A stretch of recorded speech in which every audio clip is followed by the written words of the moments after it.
পয়লা বৈশাখের বন্ধ তো অবশ্যই দিবে। লাবণ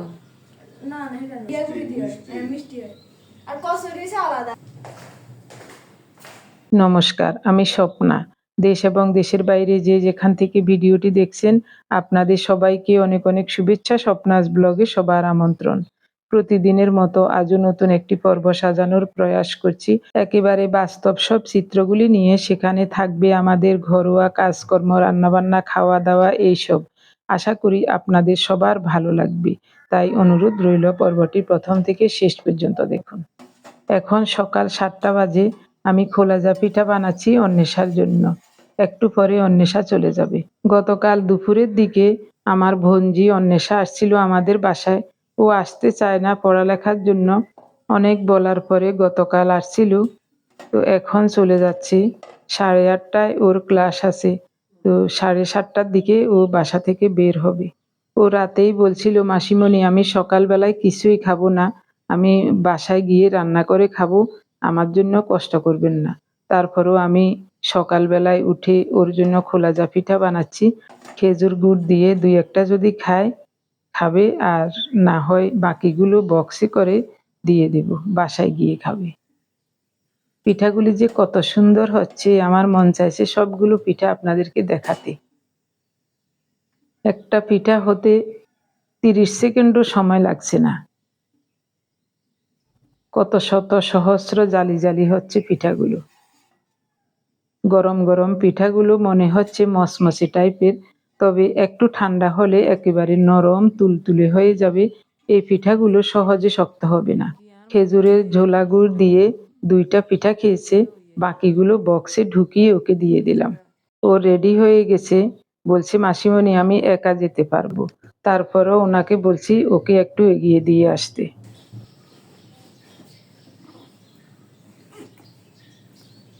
তাড়াতাড়ি করো, তাড়াতাড়ি করো। ও তোর মেশো এনে লুঙ্গি পরে যাবো কিন্তু এনে তো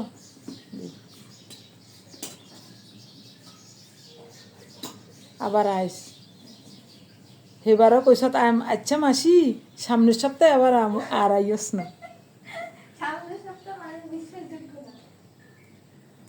আমার কাছে বিশ্বাস লাগেন না।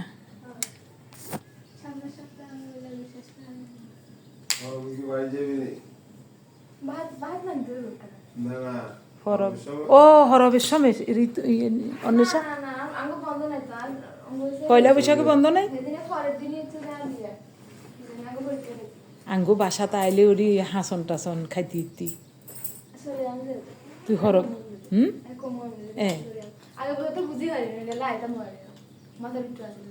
পয়লা বৈশাখ যেদিন সেদিন হরব।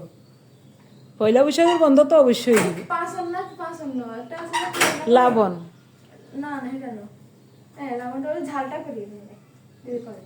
ঝালটা নি আচ্ছা ঠিক আছে। জাল লাবণ খাই সত্যি কোনোদিন? ও মা হিয়েনও তো জানে কচু দি করে জানি, এটাও তো জানি। হ্যাঁ এটা আর জাল লাবণ।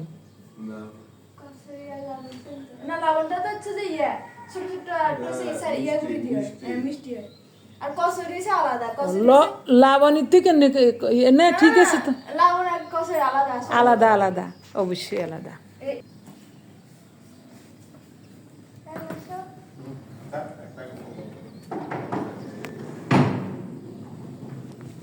অন্বেষাকে বলছিলাম পহেলা বৈশাখে আসার জন্য, ও বলছে আসবে। আমার বোনের 2 মেয়ে, এই হলো বড় অন্বেষা, আর ছোট জনের নাম আবির্বা। অন্বেষা ইউনিভার্সিটিতে পড়ে, ইংলিশে অনার্স করছে, থাকে হোস্টেলে।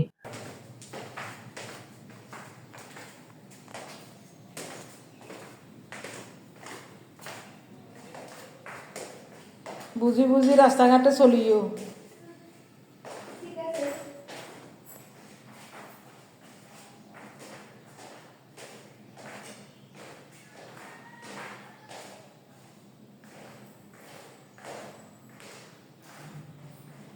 অন্বেষা আসার পর থেকে ওর সাথে কত যে গল্প করেছি।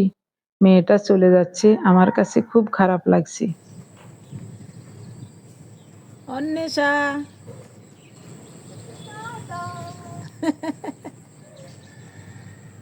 আবার আসিও।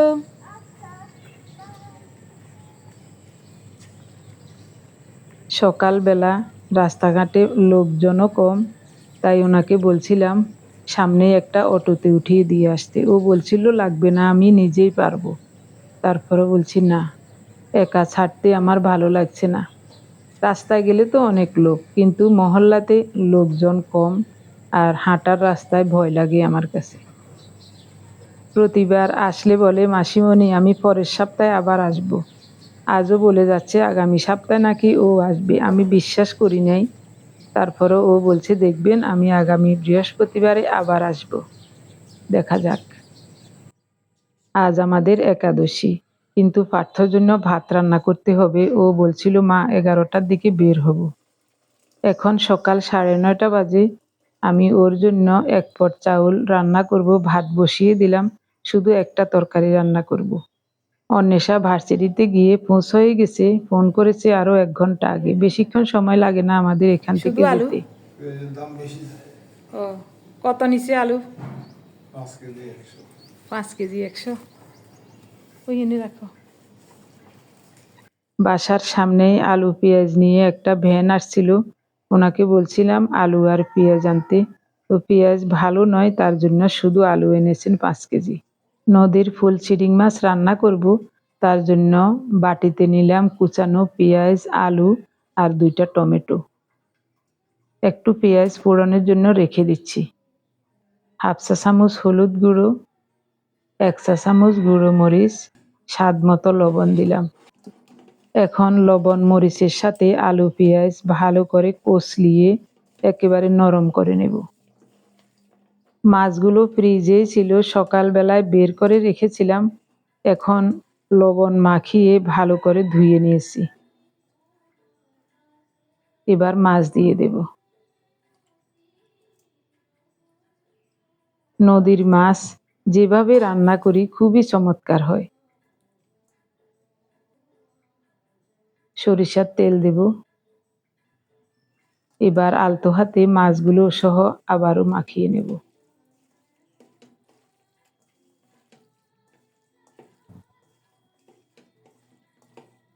তরকারিটা যদি ভালো হয় শুধু এক তরকারি দিয়ে ওর খাওয়া হয়ে যাবে। কড়াই গরম হলে সরিষার তেল দেব। তেল গরম হলে কুচানো পেঁয়াজগুলো দিয়ে দিলাম এবং নেড়ে চেড়ে পেঁয়াজগুলোকে লাল লাল করে ভেজে নিয়েছি। এখন মাখানো মাছ দিয়ে দেব।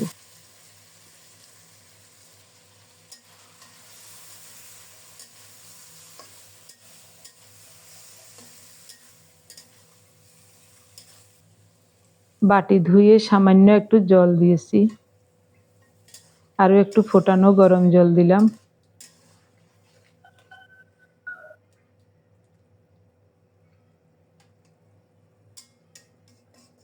নেড়ে চেড়ে এভাবে একটু ছড়িয়ে দিয়ে তার উপরে টমেটোগুলো বিছিয়ে দেব। এরপরে ঢাকা দিয়ে অল্প তাপে রান্না করব 10-15 মিনিট। এই সুযোগে আমি অন্যান্য কাজগুলো সেরে নেব। ছোট সাইজের 2টা টমেটো পাতলা পাতলা করে কেটে এভাবে উপর দিয়ে বিছিয়ে দিচ্ছি, দেখতে সুন্দর লাগবে তার জন্য। কিন্তু টমেটোর যে টক মিষ্টি একটা স্বাদ আছে, ওটা তরকারির সাথে মিশে যাবে খুব ভালোভাবে। ঢাকা দিয়ে চুলার তাপটা একেবারেই কমিয়ে দিয়েছি, রান্না হোক। এদিকে মনে হচ্ছে ভাতও হয়ে গেছে, ভাতের মাড় গালাতে হবে। আমার প্রিয় ভাই বোন বন্ধু স্বজন, আপনারা যারা প্রতিনিয়ত ভালোবেসে আমাদের ভিডিওগুলি দেখে যাচ্ছেন এবং ভিডিও দেখে সুন্দর ও গঠনমূলক কমেন্টস করে আমাকে কাজ করার শক্তি এবং সাহস জুগিয়ে যাচ্ছেন, আমি আপনাদের সবাইকে জানাই অজস্র অজস্র ধন্যবাদ, অভিনন্দন এবং কৃতজ্ঞতা। 6-7 মিনিটের মতো রান্না হয়েছে, এরই মধ্যে টমেটোগুলো গলে একেবারে নরম হয়ে গেছে আর আলুও সিদ্ধ হয়ে গেছে। এখন কুচানো ধনেপাতা আর কাঁচামরিচ দিয়ে দিলাম। আলতো হাতে একটু নেড়ে চেড়ে দিচ্ছি। শুধু এক তরকারি, তাই একটু মাখো মাখো রাখবো, ঝোলটা একেবারে শুকাবো না। এখন ঢাকা দিয়ে আরো 3-4 মিনিট রান্না করব।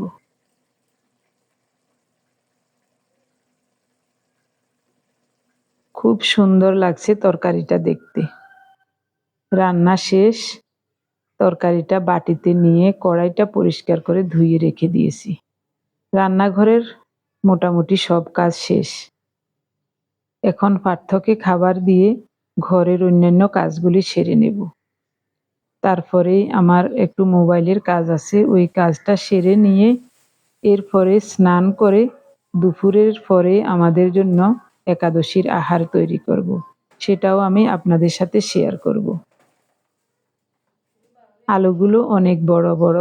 আগে এই আলুগুলোকে আমরা ললিতা আলু বলতাম, এখন বিক্রেতারা বলে ডায়মন্ড আলু। বাঁশের এই ঝুড়িটা অনেক বছর আগের, প্রায় 10 বছর আগে রিয়া একদিন ভার্সিটি থেকে আসার সময় ওখান থেকে বাঁশের এই ঝুড়িটা এনেছিল। এই ঝুড়িটা আনার পর আমি যে কি খুশি হয়েছি, সেই থেকে এই পর্যন্ত সব সময় এই ঝুড়িতে আলু, পেঁয়াজ, রসুন এইসব রাখি। এই ঝুড়িতে রাখা অবস্থায় কোনোদিন আলু, পেঁয়াজ, রসুন তেমন পচে নাই, কারণ বাতাস আসা যাওয়া করতে পারে। আর বাঁশের এইসব জিনিস স্বাস্থ্যকরও, আলু পেঁয়াজ রাখার জন্য উপযুক্ত একটা জিনিস। গত পরশুদিন 2টা বেল এনেছিলেন, ওটাও ভালো ছিল। আজকের বেলটাও ভালো মনে হয়। এই দেখুন, পাকা বেলের ভিতরে যদি পচা থাকে এভাবে করলে ওটা টপকে উপরের দিকে উঠে যাবে, আর যদি ভালো থাকে যেভাবে ফেলবো ওভাবেই থাকবে। এভাবে ভালো বেল চেনার উপায়টা বেল বিক্রেতাদের কাছ থেকে শিখেছি। 1 কাপেরও কম আতপ চালের গুঁড়ো এনেছি, আরও একটু রেখে দিয়েছি। এখন নর্মাল জল দিয়ে চালের গুঁড়োটাকে একটু গুলে নেব। এরপরে পরিমাণ মতো ফোটানো গরম জল দিয়ে ভালো করে সিদ্ধ করে মাড় তৈরি করে নেব শাড়িতে দেওয়ার জন্য। এরই মধ্যে অনেক সময় পার হয়ে গেছে। এখন দিনের 2টা বাজে। ঘরের সমস্ত কাজ সেরে স্নান করে নিয়েছি। 2টা শাড়িতে মাড় দিতে হবে, তার জন্যই মাড়টা জাল করে নিচ্ছি। রৌদ্রও নাই তেমন, তারপরও ছাদে মেলে দেব, শুকিয়ে যাবে। একটু জলটা শুকালেই চলবে। মাড়টা এরকম ঘনত্ব হয়েছে, তবে 3-4 মিনিট একটু ফুটিয়ে নেব, তারপরে নামাবো। এভাবে চালের গুঁড়ার পরিবর্তে ময়দা দিয়েও মাড় তৈরি করা যায় শাড়িতে দেওয়ার জন্য। তো আমি যখন এই শাড়িতে মাড় দেই তখন চালের গুঁড়ো অথবা ময়দা এভাবে জাল করে নিয়েই মাড় তৈরি করি। একটু জল মিশিয়ে নিচ্ছি, মাড়টা ঠান্ডাও হবে আর একটু পাতলা হলেই ভালো হবে। সুতির শাড়িগুলো কয়েকদিন পরলে একেবারে এত নরম হয়ে যায়, পরতে ভালো লাগে না। তার জন্যই মাঝে মাঝে এরকম হালকা একটু মাড় দিয়ে টনটনে করে শুকিয়ে ভাঁজ করে রাখলে ওই শাড়িগুলো পরতে খুব ভালো লাগে।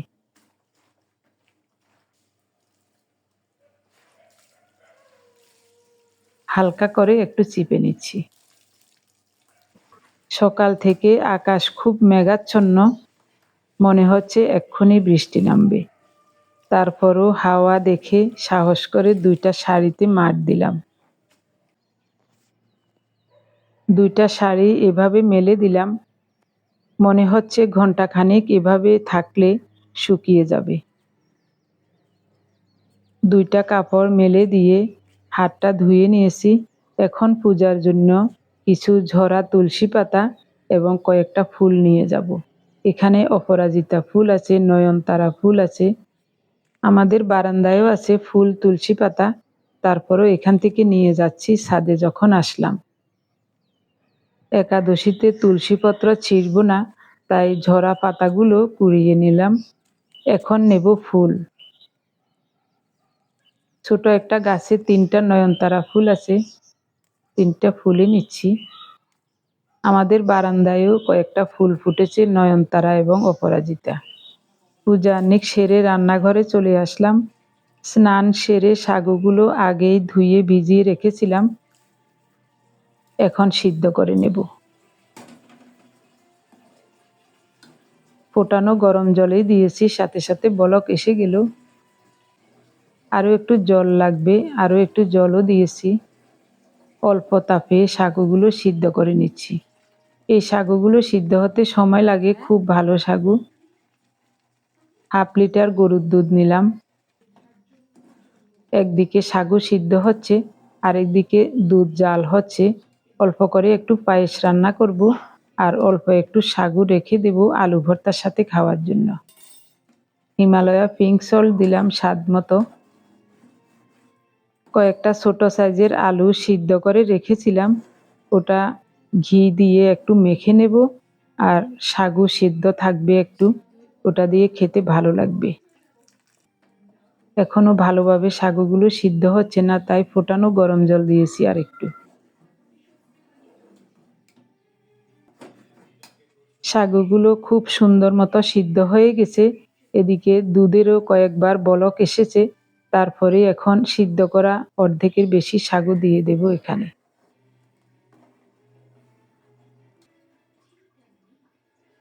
কোরানো নারিকেল। নারিকেল কোরানোর পরে মালাতে যে নারিকেলগুলো লেগেছিল, ওটা চামচ দিয়ে ছেঁচে বক্সে ঢুকিয়ে ডিপ ফ্রিজে রেখে দিয়েছিলাম ওই নারিকেলটা, তার জন্য একটু কালো দেখা যাচ্ছে। একটা তেজপাতাও দিয়ে দিলাম। আরও একটু সাগু দিলে মনে হয় ভালো হবে, পায়েসটা পাতলা দেখা যাচ্ছে। আরও একটু দিয়ে দিলাম। এখন দেব খেজুরের ঝোলা গুড়। এই গুড়টার যেমন গ্রান তেমনি রং। মিষ্টতাও আছে খুব। তবে পায়েসটা বেশি মিষ্টতা করব না, হালকা মিষ্টি দেব।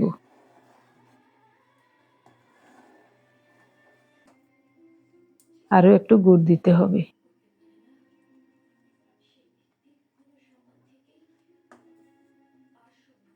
এটা হলো খেজুরের দানাদার ঝোলা গুড়।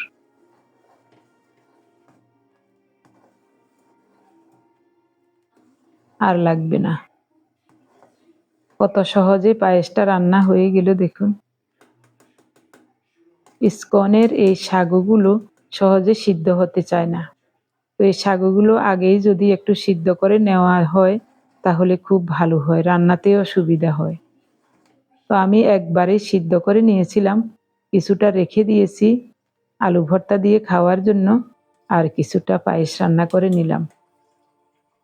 আলুগুলো আগেই সিদ্ধ করে খোসা ছাড়িয়ে রেখেছি।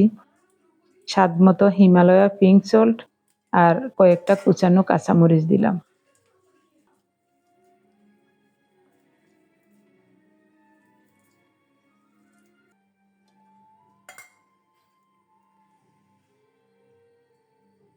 একটু ঘি দেব।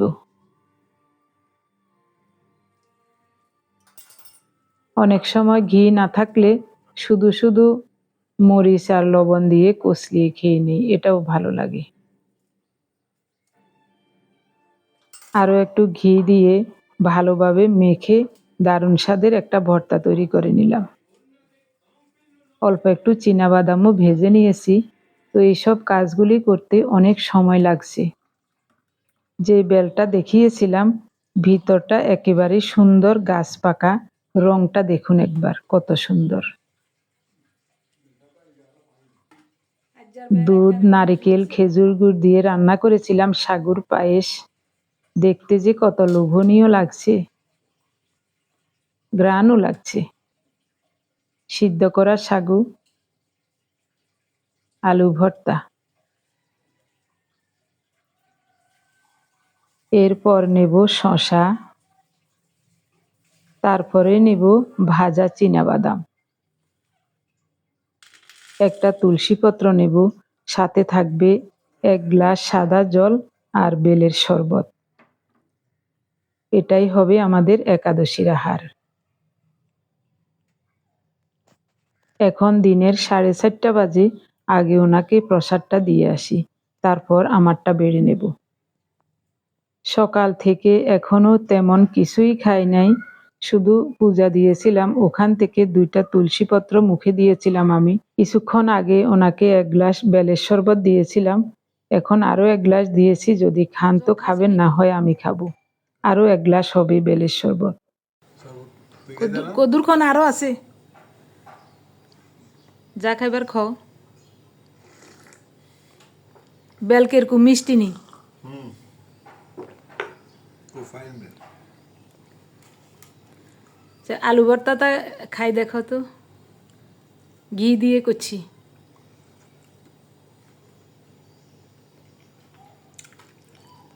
খুব ভালো হয়েছে তো। সিদ্ধ করা ছাকু এগুলি দিয়ে খাই দেখো, ভালো লাগেননি? যাক,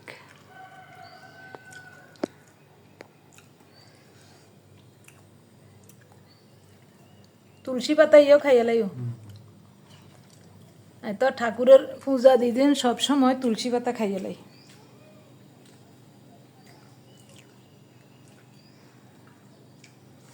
আমার প্লেটটাও আনি।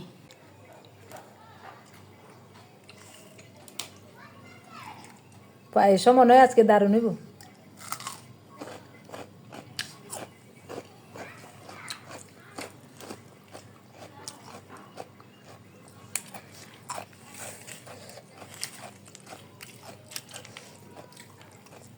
এভাবে সামান্য হিমালয়া পিঙ্ক সল্ট দিয়ে সাগু সিদ্ধ করে আলু মাখা দিয়ে অনেকবার একাদশীতে খেয়েছি, অনেক ভালো লেগেছিল।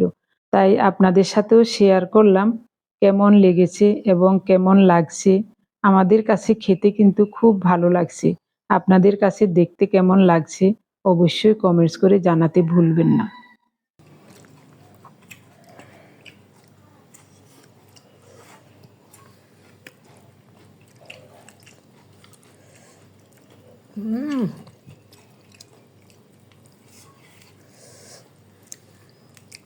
যেমন চমৎকার হয়েছে পায়েসটা, তেমনি আলু ভর্তা।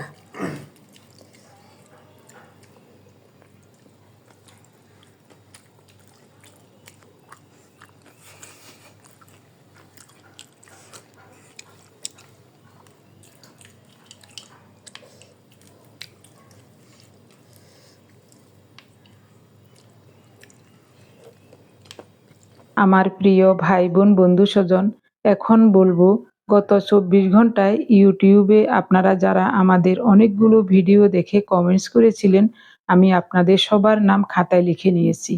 প্রথমে যার নাম লিখেছি তিনি হলেন এন ঘোষ কলকাতা থেকে, বিভা সেন গুয়াহাটি আসাম থেকে, চম্পা দেব, রুহামা জামিল ঢাকা থেকে, ফারহানা সাগর ফেনী থেকে, শান্তনা ভট্টাচার্য, ঐন্দ্রিলা গোস্বামী ওয়েস্ট বেঙ্গল থেকে, মানসী মজুমদার, রানু বেগম ইতালি থেকে, পদ্মা দে, সুমন্তরা সেনাপতি, পারভিন, মমতাজ ব্লগ মাইজদি থেকে, সোনিয়া দেবী, কণিকা ঘোষ, বেলাল হুসাইন, মেলোডি অফ ভারতী, প্রীতেশ কুমার ব্যানার্জি মুম্বাই থেকে, পিয়াল মুখার্জি, রোমা মিত্র, শীর্ষা মণ্ডল, বিভা সেন গুয়াহাটি আসাম থেকে, দীপালি দে, ভারতী, তনিমা ধর গুপ্ত, বার্সেলোনা স্পেন থেকে, লিমা দাস, মল্লিকা ঘোষ শিলিগুড়ি থেকে, শিবানী ভৌমিক ময়মনসিংহ থেকে, অনিমা বোস রাঁচি থেকে, বনানী ব্যানার্জি মুর্শিদাবাদ থেকে, রাজলক্ষ্মী দাস। আপনাদের সবাইকে জানাই অজস্র অজস্র ধন্যবাদ, অভিনন্দন এবং কৃতজ্ঞতা। আপনারা প্রায় সবাই গত 24 ঘন্টায় আমাদের অনেকগুলো ভিডিও দেখে কমেন্টস করেছিলেন, এক একজন 2 বার 3 বার 4 বার 5 বার 6 বার করেও। আমি আপনাদের সবার কমেন্টসগুলি দেখেছি এবং গঠনমূলক রিপ্লাইও দিয়েছি। তাই আপনাদের সবাইকে আবারও জানাই অজস্র অজস্র ধন্যবাদ, অভিনন্দন এবং কৃতজ্ঞতা। এভাবে সবাই আমাদের সাথে থেকে স্বপ্নাস ব্লগ চ্যানেলটি এগিয়ে নিয়ে যাবেন আশা করছি। যদি কোনো সমস্যা না থাকে, আপনারা কে কোথায় বসে আমাদের ভিডিও দেখে কমেন্টস করছেন জানাবার অনুরোধ রইল। সবাই ভালো থাকুন, সুস্থ থাকুন, দেখা হবে আগামী পর্বে। ধন্যবাদ সবাইকে।